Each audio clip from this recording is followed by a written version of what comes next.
Yes, checking. Okay, yeah, works. Hi all, my name is Nilesh. I work as a front-end developer at Web as a consultant, and I'm from India. So, like I started to work with Plone and involving with the Plone and Volto community in 2018 when I started as a Google Summer of Code student, and since then I'm contributing to Volto core and also in sometimes also in Plone. So the talk will be about how do we generally scale front-end projects, how do we adapt micro front-ends, and what's the difference between monolithic and micro front-ends, and how do we use it in Volto. So resilience. So I'm going to talk something about the resilience. So resilience means something which, like, if you want to if we want to develop a website, then we want to make sure that if the error, the website sometimes breaks or the error comes in the website, then we need to be like there for rectifying these errors. So we need to be we need to make sure that the website will build should be an error. It should not be a errorless website. So why do we need it? Like, so we want to like we have to account odds. Like if there is a XHR request, like if we want to make sure that if we are using a third-party library, then that third-party library is maintained well. And also, if you're using the ECMA ES6 versions, or ES8 versions, we want to make sure that these versions they are supported in the latest browsers. Otherwise, like we have to use the polyfills, other things. And also we have to account the user behaviors. Like a user should not like a user can click a button which submits a form, and like if he clicks the button twice, then it should not be multiple 2 times the request. So we have to account for these things. And the other two are the graceful degradation and the progressive enhancement. They are the two software engineering concepts which we use generally in web development to build website. I'm going to talk about it. And also a brand perception, like if we are building something that really means it really means a lot, then we should be take fully ownership of that. So yeah, so grateful degradation. So the name suggests it allows the system to continue working if the parts of it are dysfunctional. So what that means is like we want to build a website, and that website, it should be the features of that website should be degrade gracefully to up to some amount in the older browser. So let's say if we build something for Google Chrome or Firefox, then that at least the basic features of that website should also work in Internet Explorers. So that we should degrade the features gracefully and to support some basic parts in the some older browsers like the Internet Explorer and something. Like normally, it's a good practice that we usually hide the like degraded component. So there is a in a website there are like if you see at a glance there are two parts. One is the most primary information and other is the secondary information. So if the error occurs in the most primary information, then we notify the users. Let's say if we have a bank website, and if we can't even fetch the balance, then we should notify the users that okay, the balance can't be fetched right now due to some reasons.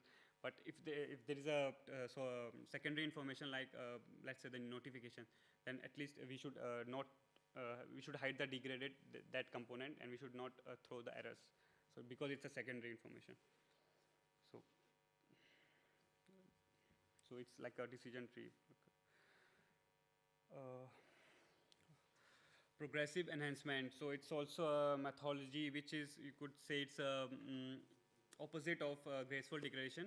So it's just the opposite. Like we enhance the features. We start from the very basic, and we'll support that features from in all the browsers. And then as soon as we go to the latest browsers, we add more features, and those features are supported in the latest browsers. So we increase the addition of more features which are supported in the latest browsers. So it's opposite of the graceful degradation. So a small example, what we have. So we have this print this button, and we created this anchor tag with an href JavaScript. We're using this sudo and window.print. And so we can have like several consequences, like what if the JavaScript is disabled there, so user don't know like he also don't know how to enable it. So we can have a fallback. So in the next page, like we can add a no script tag, and like you can notify the users and that printing this page requires JavaScript to be enabled, and it should please turn it on your browser. But that will also account if the user they know how to disable it or enable it. So these are just I would say a nice thing, so that we should at least notify the users. This is a technique. So here we should not, like, we do not bother in the progressive investment. We do not bother about users whether he knows something or not. We just check if the print function is available in that browser. Then we'll show that element. We'll append that element in the DOM tree, and then we can append the handler into it. So if the feature is available, let's use it. So it's like this. And so graceful degradation and progressive enhancement, they are just two, I would say, techniques which we can use it like either. So they comes with their own pitfalls and their own requirements. So graceful degradation, if we have the less manpower resources to for a company to support the features which are less supported, I would say. So we use that. And also, if you have a critical product which can be vulnerable to a risk, so we can adapt this technique. Also, it can be sometimes technically challenging to use the graceful degradation. Or in the progressive advancement, we build a basic product. We build a basic website, and then we can add the features like line by line, which are supported by the newest browsers. And yep.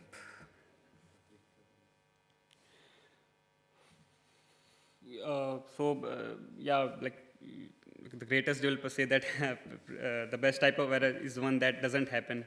And it's it's a nice thing. We should also account like what can be the breaking point in our websites. And so also this pessimism is over optimism favored resilience. So we should at least make sure when building something, at least a solution, a minimum viable product that works. After that, we can just focus on the optimizing this. So at least, so we should favor this pessimism or positivity. This one I've discussed, like user should not be punished if you do some irrelevant task, so we should also account for that. A monolithic front end. So I'm going to talk about some monolithic front end. So a monolithic architecture is something which is singular, which we develop on a large scale, and it's a one code base that rules everything. And let's say if we put everything on a single code base, and we run the development there, and we can we also adapt the trunk based development. So trunk based development means like we have a branch in which we commit all the code, and then there is another branch which is only used for the release. Then we can just whenever we want to do the release, we can just merge the other branch into the main branch. Also, we can automate the repetitive and redundant tasks to help the development teams focus on pushing the efficient code. So there are also some disadvantages to monolithic front ends, like because we have a single code base and everyone they are working on a single code base, so it can also have the slower development speeds. Also, it's because the single code base, then it's a bit difficult to scale it. So also it's also not reliable, because if it is a single code base, then we need to, if we add a library, then it can break lots of things in that. So if we have a different code base, then it will help a lot. Also the technology adaptation barrier and the flexibility, because we have to make sure that the new libraries and the new tools which we adapt, that should be supported by our APIs. And so how do we achieve resilience? So we have a few methods which will help achieving resilience in our applications, maintaining the scalable code and scalable websites. Let's talk about Volto. So how do we do it, and how do we manage it in the micro front-end architecture? We have the main Volto, Volto development, which is running on in a repo, and we have the add-ons which which develop and which we deploy on another pipeline. The code maintainability. Let's talk about the first part of achieving the resilience is the code maintainability. So we have this micro front-end architecture and the component-driven development, which we can use to create the scalable front-end, and we have to make sure that the code we write is maintainable in the long run, and also we have to make sure that we have the developer and the resources to inculcate on the repositories and on the projects. So on the code structure, if you see, we want to make sure that if we develop some templates, or then that template should have the same structure, so that a new developer who comes in, he knows that, okay, this is the place and these are the things it should have. And it's been easier for onboard the new developers with the same code structure, at least in the templates. Also, yeah, we have the uniform code convention and coding guidelines in our organization. At EEA, so I work at EEA, we have Volto front-end template for just generating the front-end code, and that template has the identical development tools. And we have the add-on template, and also in Plone, in the main Volto, we have the generator templates, which is also awesome. Let's talk about the second thing, like the micro front-ends. So micro front-ends are the small application which we can develop, and which we can like combine at the last to deliver something which is special, and we develop and deploy these things individually. So what advantage of the micro frontends, like apps are small and independent, so they are like not closely coupled to each other, so that if one of them breaks, then it shouldn't be dependent on the other one. So the separation of concerns. And so every app, like, it does this own thing, so it should not be dependent on what the other app is doing, and it's easier deployment. Like in EEA, we develop add-ons and we deploy it individually, and that's separate from the whole Volto. Also, it doesn't have the constraints on tooling and infrastructure, an easy upgrade system.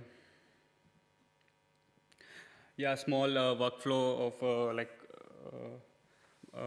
how do we use the micro frontend. So this is the Plone, which is having the application server Zope and Zio. So it's a like a Plone which handles, it's a backend, and from Plone talks to the REST API, talks to Volto through a REST API, and from Volto we have two frontends. Like the Volto development goes on a different pipeline, and then we have the add-on registry which couples all the add-ons, and then these add-ons they develop individually and they are released individually. Yeah, we have been talking about it a lot in the last conferences, so it's something which Volto, like really, it's a nice feature which Volto has. It's like a monkey patch. We shadow component which we want to patch, and we just we have used it in trainings, and it's pretty much good things of the past. Yeah, this is how we customize the logo. We have seen the trainings. Talking about something about the Volto add-ons. So Volto add-ons, something which it's a bit like, I would say, a different component which we can use, and then it can be anything. It can be block, it can be a widget, it can be control panel, and we couple it with the main Volto application through a single config registry, and then we can just, deliver a whole website, deploy a whole website. The small like a configuration of if we want to add a new block as an add-on, then this code snippet. This is a custom widget, how we add it in the, it's also a Volto add-on, so we use it, we first add it, and then we use it in the schema. This is the Volto documentation. If you want to learn more about the Volto add-ons, how do we develop it, how do we deploy it, so we can, it's a nice documentation. Also, the third one is like, we should have a design system which we can really focus on, and then that we should have these components, all of the components that our website uses, we should be import from a centralized design system. Otherwise, if you use more different libraries, then it could be a mess. So we have been like it also helps large scale teams to have a centralized design system and import things from there. We have at EEA, we are building a design system, and with my with my colleagues, I'm also involved a bit in this. So it's also a design system which we like started to build like a year ago, and it's now under active development. So it makes development for the front end is easier, and will like migrate all the EA websites to use the design system. The fourth one is the performance. Yeah, we use server-side rendering and the bundle splitting and the lazy loading, and they was we are using since quite a long time. So like a little bit of the server-side rendering. So if you see the Cypress, if you create a simple test, if you request the root, and if you inspect its body, you'll see that the website has not even rendered because the hydration hasn't occurred. But we have the HTML coming from the server.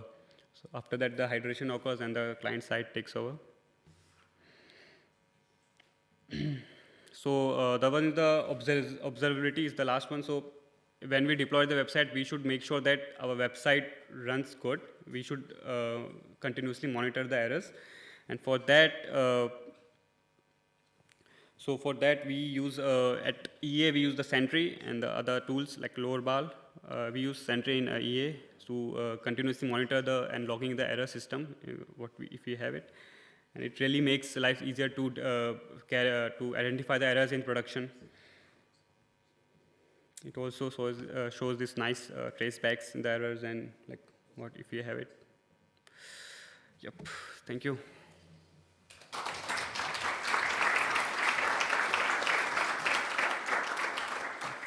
Any questions?